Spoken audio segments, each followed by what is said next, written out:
Donc, bonjour mes chers élèves. Aujourd'hui, on va voir la différence entre une réaction limitée et une réaction totale.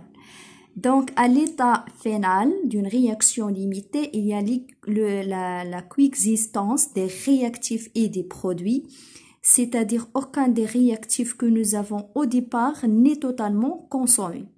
Et on symbolise l'équation de la réaction par A de A plus PP donne CC plus DD. Vous faites attention à les deux flèches. Donc, au cas d'une réaction limitée, on met ici deux flèches. Donc, l'avancement final dans ce cas noté X final. Et pour une réaction totale, c'est-à-dire que l'un des réactifs est totalement consommé ou bien disparaît, et on symbolise l'équation par AA plus PP plus seule flèche, d'accord? Une seule flèche donne CC plus DD.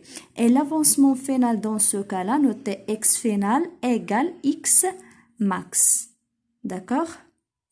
Donc, pour le tableau d'avancement d'une réaction limitée et une réaction totale, donc généralement, on représente le tableau d'avancement comme suit.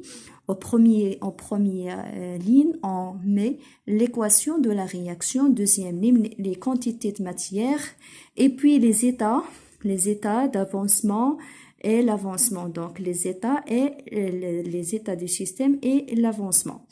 Donc, les états du système, l'avancement. Donc, on met l'équation en général A de A plus PP donne CC plus DD. Donc, les quantités de matière en mol. Donc, à l'état initial, on a N0A, N0B, 0, 0 pour les produits. À l'état intermédiaire, ou la réaction avancée, donc on a X, l'avancement X, donc N0A moins AX.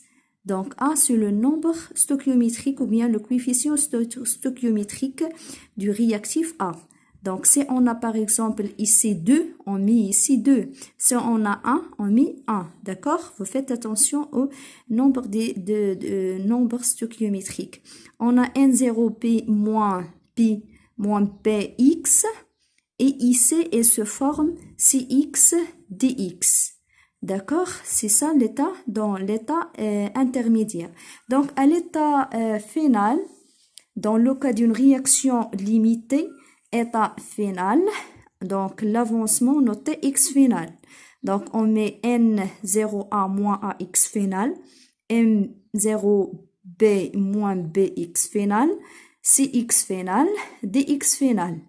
Mais dans le cas d'une réaction totale, on met à l'état final, donc X max, d'accord? N0A moins AX max, N0B moins BX max, ici Cx max et dx max. Donc, comment on détermine X max et X final?